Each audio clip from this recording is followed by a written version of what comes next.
Before we start, drop in the comments what city or country you're watching from. This one is long, vicious, and deliciously cathartic. Light a candle, pour the wine, and silence your phone, because this family dinner is about to become legendary. The Whitmore Estate, Greenwich, Connecticut. Christmas Eve, 7:03 p.m. 50 guests in black tie and pearls. The 30-foot Christmas tree, dripping in Swarovski. String quartet playing, silent night, like it's a funeral march.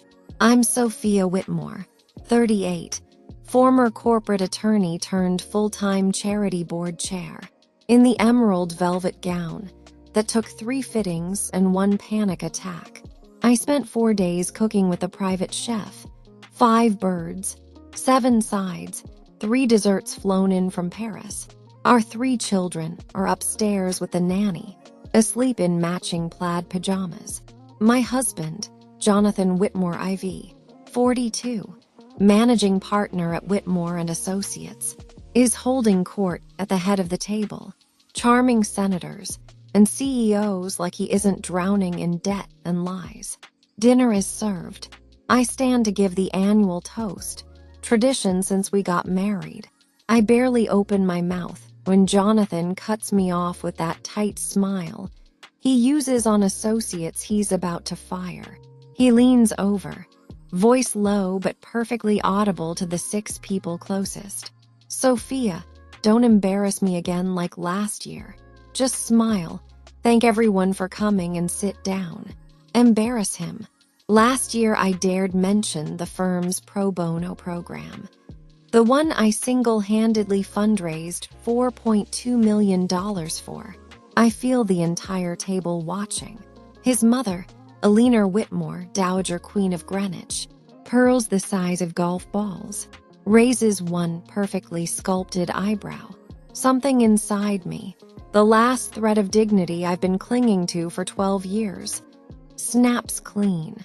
I smile, not the perfect hostess smile, the other one. I pick up the little silver bell we used to call the staff. Ring it once. The head butler appears with a leather folder I gave him this morning. I place it at Eleanor's place setting. Then I raise my glass.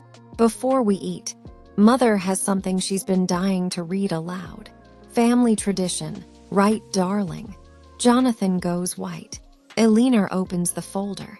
Inside, printed screenshots of every message Jonathan has sent his 26-year-old paralegal for the last 18 months. Starting with, tell my wife I'm at the office late again. Then come to the penthouse. Bring the red set. Ending with last night. After the bonus hits in January, I'm leaving her. The kids stay with me. She'll get the house and nothing else. 50 guests. 0 sound, except Eleanor's sharp inhale. I sip my champagne. Dinner is served. Eleanor Whitmore has never, in her 73 years, lost composure in public. Tonight she loses it spectacularly. She starts reading aloud, voice trembling at first, then gaining steel with every line. Jonathan wrote, December 12th. Sophia thinks the charity gala is why I'm tired. Let her keep thinking that while I'm inside you on the conference table. A senator's wife drops her crystal goblet. It shatters like a gunshot. Eleanor keeps going. November 3rd. Tell my mother the Amex is for client gifts. The hotel in Aspen is for us. Jonathan stands so fast his chair topples. Mother, stop. Eleanor's eyes could freeze champagne. Sit down, Jonathan. He sits. She flips the page. October 27th, the night of our anniversary. Wear the black lace. I'll tell Sophia the partners kept me late. Again. His cousin gasps, so hard she chokes on a cranberry. Eleanor is crying now. Mascara running like war paint. And the final one, sent at 11:47 last night, while Sophia was wrapping your children's gifts. After the bonus, I'll have 6.2 million liquid. She gets the house, I get the kids and you. She'll sign anything to keep them. Silence so thick you could carve it with a turkey knife. I stand. Thank you, Mother, for that festive reading. I turn to Jonathan. You told me not to embarrass you again, so I let your own words do it for me. Then I press play on the remote in my hand. The 85-inch screen above the fireplace lights up. Security footage from the penthouse apartment he thinks I don't know about. Time-stamped. Him and the paralegal on the marble kitchen island. Red lace on the floor. His aunt screams and actually faints into the figgy pudding. Jonathan lunges for the remote. 2 off-duty state troopers, hired for event security, intercept him like he's a linebacker. I smile sweetly. Touch me or that screen, and you'll be arrested in front of your entire legacy. Alina stands, pearls shaking with rage. She slaps Jonathan across the face, so hard the sound ricochets off the crystal chandeliers. Then she turns to me. Sophia, I am so sorry. I nod once. Apology accepted, Alina. Now watch what happens when a Whitmore woman finally stops protecting the family name. I walk to the head of the table, pick up the carving knife, and slice the first piece of turkey. I place it on Jonathan's plate. Then I take the stack of divorce papers I had couriered this morning and slide them beside it. Eat up, darling. You're going to need your strength for what comes next. The Whitmore dining room, 7:18 p.m. The string quartet has stopped playing. Someone's phone is still recording vertically. Already 11 million views live on TikTok. Jonathan is standing, red slap mark blooming across his cheek, divorce papers beside his untouched turkey. Then the front doorbell rings, 3 long, formal chimes. The butler opens it. In walk 2, Connecticut State Police detectives in dress uniforms, and a third man in a very expensive suit. The forensic accountant I hired 6 months ago. Detective Morales steps forward, warrant in hand. Jonathan Alden Whitmore IV, you are under arrest for securities fraud, wire fraud, and embezzlement of client funds in excess of $28 million. The room explodes. His uncle, federal judge, actually drops his monocle. His paralegal, yes, the red lace one, chooses this exact moment to walk in wearing a tiny Santa dress and holding a bottle of champagne. She freezes in the doorway. Detective Morales raises an eyebrow. Perfect timing, Miss Reynolds. You're named in count 7. She drops the bottle. It shatters on the marble, like the Whitmore legacy. Jonathan tries to run, actually tries to bolt toward the kitchen. The troopers tackle him into the 12-foot Christmas tree. Swarovski ornaments rain down like expensive hail. Alina is on her feet screaming, not at me, at him. You stole from widows, from the Children's Hospital Fund. You dare call yourself a Whitmore. I stand calmly at the head of the table. Mother, I believe this is what they call embarrassing the family name. The accountant hands Alina a second folder, the one I prepared just for her. Inside, proof that Jonathan forged her signature to move $9 million from the family trust into his girlfriend's account.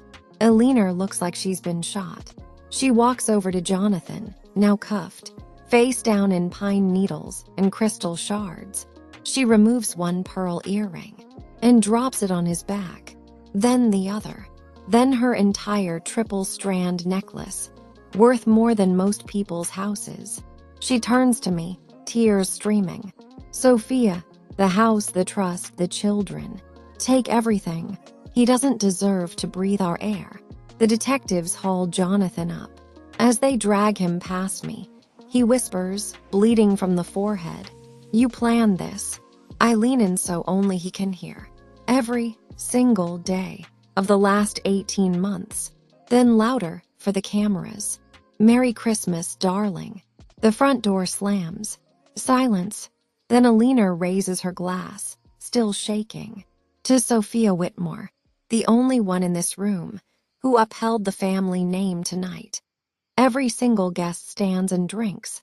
Even the paralegal, now also in cuffs, raises her broken champagne bottle in salute before they put her in the second cruiser. 1 year later, Christmas Eve again. Paris, 16th arrondissement, rooftop terrace overlooking the Eiffel Tower doing its hourly sparkle. I'm Sophia Whitmore no more. Legally, Sophia St. Clair, my grandmother's maiden name. The one Jonathan always called peasant. I'm wearing couture emerald velvet again, but this time it's custom St. Laurent, made to measure after I lost 30 pounds of marriage weight and gained a spine made of steel. The penthouse is mine, bought with the $42 million settlement after the firm collapsed, and every partner sued Jonathan into bankruptcy. The dining table seats 30, but tonight only 12. My people. Eleanor Whitmore is at my right. She sold the Greenwich estate, moved to Paris, and now runs my foundation. My 3 children are laughing in French with their new tutor. And at my left, Lucien Valois, 40, former war photographer turned UNICEF ambassador. The man who saw me speak at a gala 6 months ago walked straight up and said, "I've photographed a lot of survivors. You're the first one who looks like victory. We've been inseparable ever since." The chef brings out the first course. Foie gras with fig and 100-year balsamic. Eleanor raises her glass to the woman who turned embezzlement money into the largest children's legal aid foundation in Europe. Everyone drinks. Then the doorbell rings. I smile. Right on time. Lucien raises an eyebrow. I walk to the door and open it myself. Jonathan is standing there, in an orange jumpsuit, ankle monitor blinking, escorted by 2 armed guards. Court-approved supervised visit with the children. He looks 10 years older, hair gone gray, no tie, no arrogance left. I step aside. 5 minutes with the kids. In the living room. No cameras. No recording. Or the deal is off. He nods like a broken man. The children run to him because they're better than all of us. They hug him carefully, like he's made of cracked glass. After 4 minutes and 50 seconds, I clear my throat. Time's up. As the guards lead him out, he stops in front of me. Voice hoarse. "I'm sorry, Soph." I cut him off. "Save it for your cellmate." Then I close the door. Turn to Lucien. He's down on one knee in the foyer, holding a ring that isn't a diamond. It's a perfect emerald. The exact shade of the dress I wore the night I burned his world down. Sophia St. Clair, you turned ashes into an empire and still had room for love. Marry me. Let me spend the rest of my life proving men can be better. The children gasp. Eleanor actually screams with joy. I don't even pretend to think about it. Yes. He slides the ring on. The Eiffel Tower chooses that exact second to sparkle harder than ever. 10 years later, Christmas Eve, Paris. The same rooftop, now permanently ours. The Eiffel Tower sparkles behind a 40-foot tree, made entirely of white roses and fairy lights. 500 guests, former first ladies, Nobel laureates, children who grew up in the shelters my foundation built. I'm 50, silver streaks in my hair that I never dye, wearing emerald velvet again. This time, a ball gown with a 20-foot train embroidered with the names of every child the foundation has saved. At my right, Eleanor, now 83, still wearing her triple-strand pearls. She never bought new ones after she threw the old ones on Jonathan that night. At my left, Lucien, still the most beautiful man I've ever seen. Our 3 biological children, plus the 2 we adopted from Ukraine last year, are all grown, standing behind us in matching emerald and black.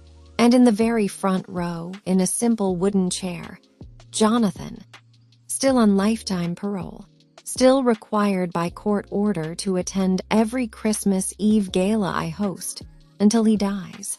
He's 52 going on 80, wearing the same gray suit he's owned for 8 years. He never remarried, never recovered. The string quartet finishes, "Oh Holy Night." I walk to the microphone. 10 years ago tonight, a man told me not to embarrass him again. So I spent the next decade making sure the entire world knew exactly who should be embarrassed. Laughter ripples through the crowd. Tonight, the Sophia St. Clair Foundation officially opens its 100th safe house for children of domestic betrayal. Applause thunders. Then, I do the thing the internet has been waiting for since 2014. I gesture to the massive screen behind me. It lights up with the original dining room footage, professionally restored in 8K. Alina slapping Jonathan, the tree falling, the pearls hitting the floor. 500 guests watch in absolute silence. When it ends, I raise my glass. To the woman I was 10 years ago, scared, silent, and serving turkey to monsters. And to the woman I am tonight, who turned those monsters into a legacy. The crowd roars. Then Lucian takes the mic. He turns to Jonathan in the front row. "Sir, 10 years ago you lost everything in one dinner. Tonight your ex-wife gained the world. Stand up." Jonathan stands, trembling. Lucian continues. "Every year you sit here and watch what real men build when they love a woman properly. Tonight is your last mandatory visit." The court order expires at midnight. Gasps. I step forward. "Jonathan, your debt is paid. You're free to leave and never come back." He starts crying ugly, broken sobs. Then he does something no one expects. He walks to the microphone, voice cracking. "I don't deserve freedom. I deserve to keep watching what I destroyed become beautiful. So I never forget." He turns to me. "If you'll allow it, I'd like to keep coming. Not because I have to, because I need to." Silence. I look at my children. They nod. I look at Alina. She nods once, regal. I look at Lucian. He smiles. I step forward and offer Jonathan my hand. Not forgiveness, accountability. He takes it. The entire rooftop erupts in the longest standing ovation Paris has ever seen. Fireworks explode over the Seine, green of course, and on the massive screen behind us appears the Christmas card we send every year. A photo of all of us, me, Lucian, the children, Alina and Jonathan in the back corner, small but present. Underneath, in gold script, some family dinners end in handcuffs. Others begin a legacy. Merry Christmas from those who chose truth over tradition. The card goes viral before dessert is served. Don't embarrass me again trends for 47 straight days. And every year after, Jonathan comes, voluntarily, quietly in the back row. He never speaks unless spoken to. He never misses a gala. He never forgets. Because some men don't get redemption. They get the privilege of watching what love looks like when it's done right. And some women, we don't just survive Christmas Eve. We turn it into an emerald empire that outlasts every lie ever told at a dinner table. This is Sophia St. Clair, signing off from the rooftop where ashes became stars. Thank you for dining with those who refuse to stay quiet. Now go set your own table on fire. Merry Christmas, loves.